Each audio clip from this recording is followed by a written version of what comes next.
What's up, y'all? Gonna do a little walk around of a car I just acquired.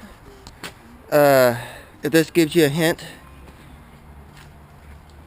VTEC. Yeah. So we'll come around her.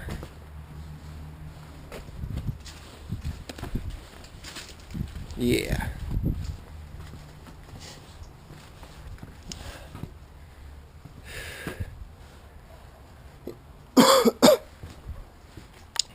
It is a 95 Honda Accord. Yep. Yes, I think. Let's see. Oh, where's the stupid thing? Yeah, 95. Just making sure.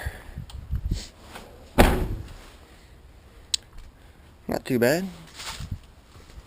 Gave $350 plus an extra 50 to deliver it. Got OEM hitch on it, which is going to be coming off. Not too bad rust wise, not too bad body wise. Got a little ding here, ding there, ding in the fender. I've got the matching wheel. I had to plug it. Not a bad car. Pretty decent shape.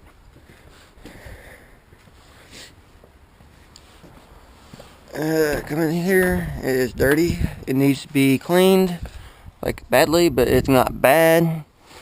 It has a whole whopping 159,000 miles. Original radio. Yeah. It has an aftermarket alarm, which is going to be coming out because it's just dangling and not hooked right. Needs door handle. And it's sunroof car, EX. Come here. Yeah. Yeah. Fun project. Yeah. So, story on this car here is the woman that owned it. It was daily driven for a while, and then she forgot to put oil in it, and it blew up. Yeah. So a buddy of mine got hold of me. He acquired the car, told me the price, and I've got the old lady's cousin needs a new car, so we went and picked this up. Actually, we had it delivered. So yeah, good car. Minus the motor, of course. I'll come right here and show you what happened to the motor. Here's it. It's the F22 B1 with VTEC automatic, and it's all there and whatnot. But just when I say it blew up, it blew up. There's a rod sticking through the block. So yeah. So I got the motor out, motor and transmission, and if you're wondering about this is the car she was driving. She had gotten into a wreck. If you notice, the hood's buckled really bad. I should have got the camera out before I, took the hood off, because the hood was like that. You could barely see over it through the windshield. Yeah. I mean, the hood was literally bowed up to here, real bad. Barely latched. It really wasn't even latched, it was just the first hook. Yeah. As you can tell, still got one headlight through the tape over it, because she was still driving it just like this, wrecked. This car is a 97 Honda Accord Coupe that has had a very rough life. As you can tell, it's been wrecked. It's been wrecked. Trees falling on it. It's got hail damage. Got some big dents here from a tree. Right here, really not bad. The window got broke out when the car got broke into. The sad thing is, it's just starting to show some rust. That's it. This car has just been abused and beat to hell, and it's time to put it down. So,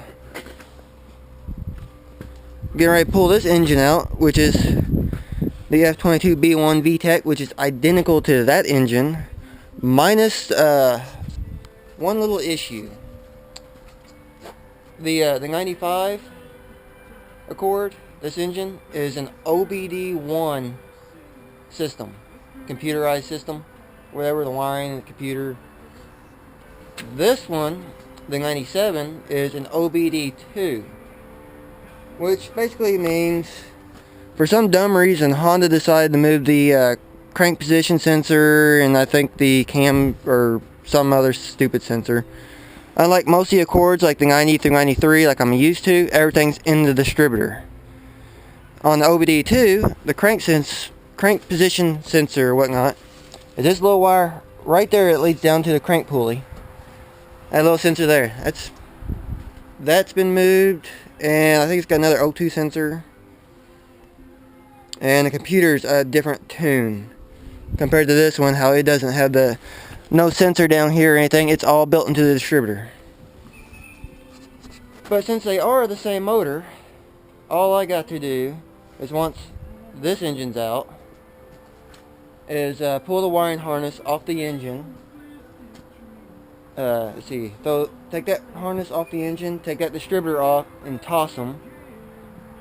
Take this harness, the wiring harness and distributor, and put it on that engine, and that basically just converts it over to OBD1. It just have a couple extra sensors that don't do nothing, and it's ready to go down the other car, and hopefully it runs and drives. Should, because this car runs and drives, so I know the motor runs. Duh. Yeah. And then, say the best part of it is,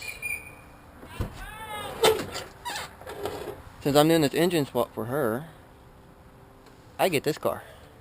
Yeah, it's gonna be a derby car. Come into the interior. Yeah, this thing's had a rough life. Armrest broke off. Everything's broke. Got a nice CD player. It works. But yeah, it's abused. It runs. Gotta check engine light.